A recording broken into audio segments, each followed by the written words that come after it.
green light is an anointing to show to the goddess Bastet that you understand the circumstances and dynamics of our earth, and that you want to show through purchasing one of these bottles of this ointment, cologne, perfume, whatever you want to call it, but it's real seriously fortified, because the energy inside of me is going to be inside of it, and my sister, when she comes to do her thing, which is going to be to kill a lot of people, women, men, and children. Portland, Seattle area. That's the reason why the weather being the way it's been, just so you guys can understand that there is some elemental forces at work here. I'm not going to beg your ass to buy anything. I'm going to give you the number, and you can call if you want to. You ain't got to. But I'm going to tell you something.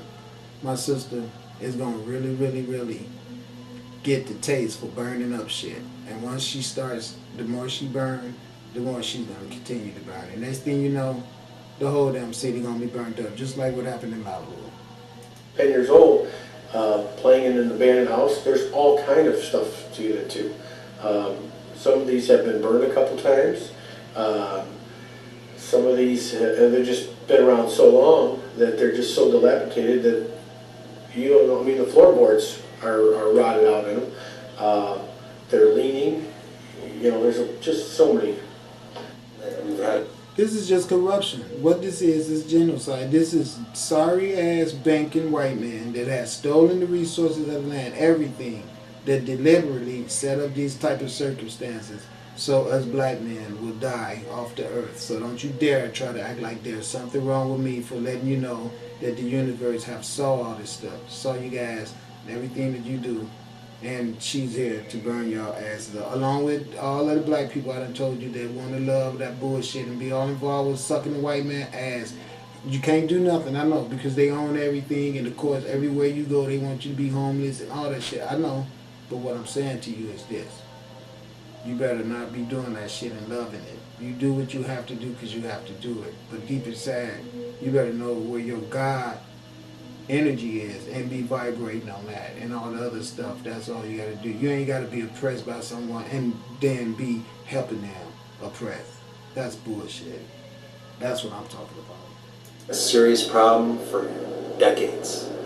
Okay, back in the 50s when they had all the infrastructure, all the schools and all the parks and all the homes and apartments intact, if they would look into the future and see that, oh my God, we're going to have all this problem with devastated neighborhoods, they would have attacked arson back in the 50s, 60s, 70s, and 80s. They would have attacked the white structure and told them, no, you're not going to come into our neighborhood and bus us to no other neighborhood, because by busing us to other neighborhood, you're going to take revenues from our neighborhoods and give them justifiably to the neighborhoods that you're busing our children to, which is going to destroy our neighborhoods and build up the neighborhoods where the schools that you're sending us to are all at, which happens to be white schools. So it was all the elaborate plot of the government to take over and destroy our infrastructure, and that's exactly what they did through passing that dumbass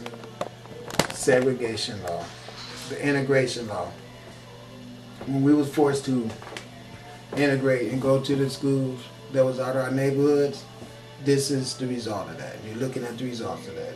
They destroyed our infrastructure, moved people in from Lebanon and Beirut and Tehran, let them open up all the supermarkets. After the riot, they burned down all the stores, all the gas stations and everything.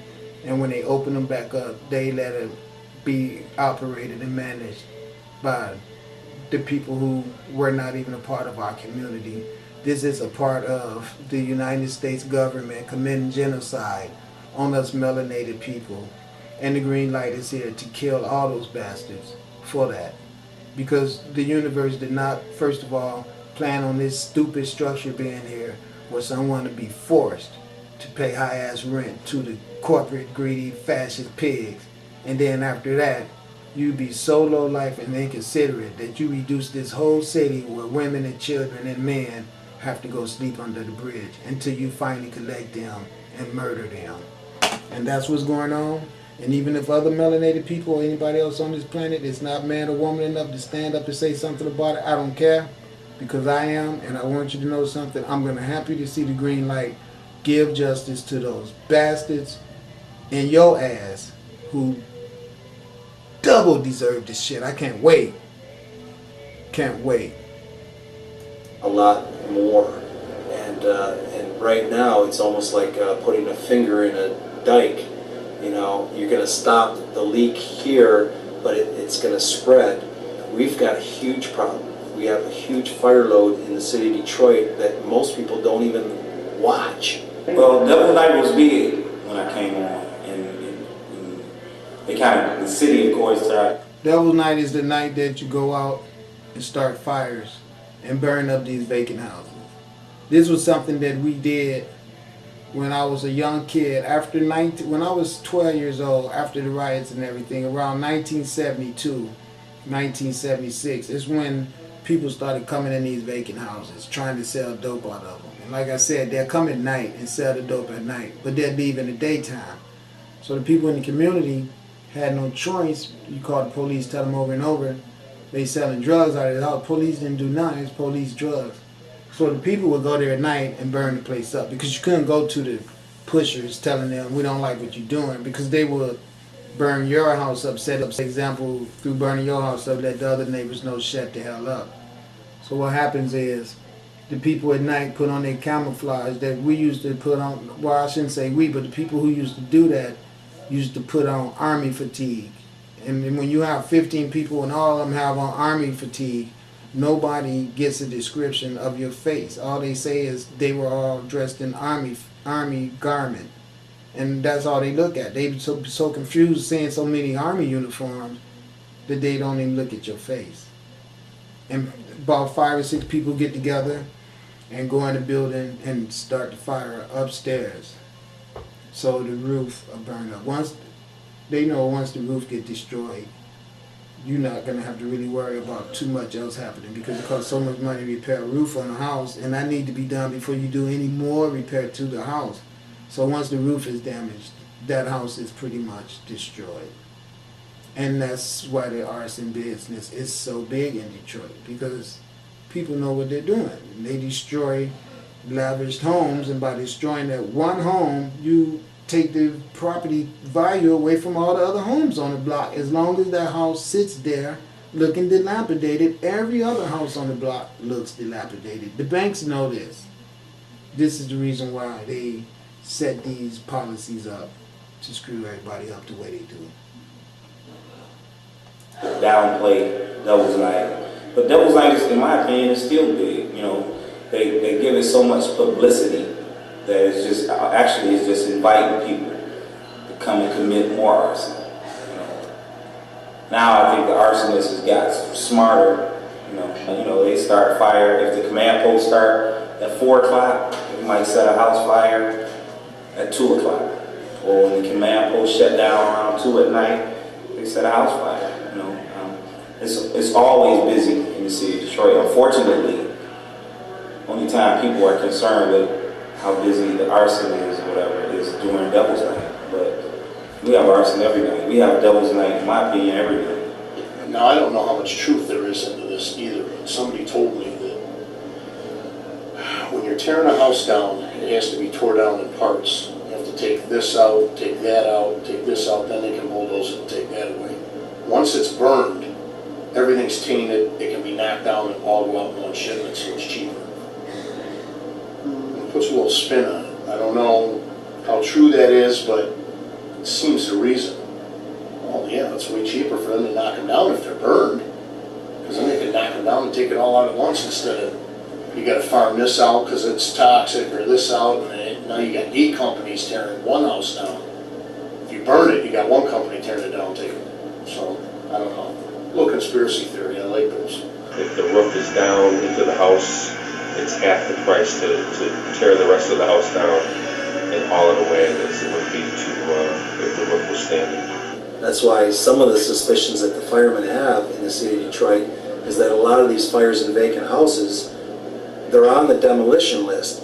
A demolition guy will bid with the city to tear down that house. If he puts in a low bid and he gets the bid, he might decide to burn it. So this is why firemen are suspicious of demolition crews, the ones that are getting the contracts. If you're anywhere familiar with our old administration, he had close ties to someone that was in the demolition business. And there was always talk that, he's the ringleader in lighting a lot of these fires. Okay, was any of it ever proven? No. Did anyone ever come forward? No. Okay, people are just glad that they're gone. They're not coming forward and saying, hey, we saw a guy over there, I got his license plate number of his truck, and then it came back to a demolition crew. We don't have that as proof, but it's a suspicion that's in my mind as well as many firemen in Detroit. A lot of people are afraid to cooperate with the police, with us. They're afraid of retribution from the criminals, from the arsonists, and for good reason. And a lot of people really just don't want to be bothered. So there's a number of reasons in Detroit. And a lot of times in some of the areas of Detroit where there's so many vacant homes and empty lots, people just don't see what's going on. I don't know what the numbers is for the city of Dade, but you get the feeling that there's a lot of people burning, but there's probably not that many people burning. It's just that people that are burning every night, and they just go around and that's what they do. There's a lot of anger out in the kids out there today. They don't have all the stuff that they see on TV. They don't have the toys. They don't have the iPods. They don't have the playground that they can play in. The grass is 4 foot high, and they can't play ball. So what are they going to do? They're angry that they can't have any kind of release, like all the other normal kids out there in America that they see on TV. So they're going to do whatever they can to, satisfy their need.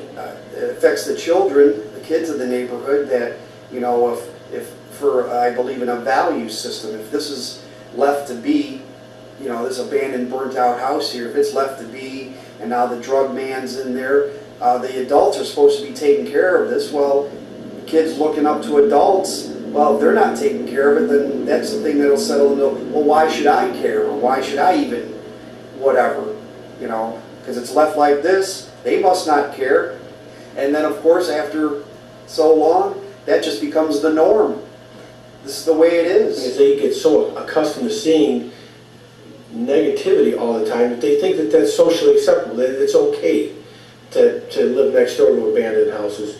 It's okay to have no swings on the swing set at the playground. It's okay to hear gunfire at night. It's not okay. None of those things are okay. I think they grow up thinking that's the norm. It's very, very sad. I feel so sorry for the children in the city of Detroit. They grow up thinking that's the norm. Like I said, I grew up here. This firehouse, I used to come to this firehouse when I was a kid. I used to ride my bike up here, and I used to play with Bear and the dog. It just, my mom wanted to come back. I go, Mom, if I brought you down here, you wouldn't even recognize. My mom grew up right down the street here on Dwyer, and I grew up on Dubé.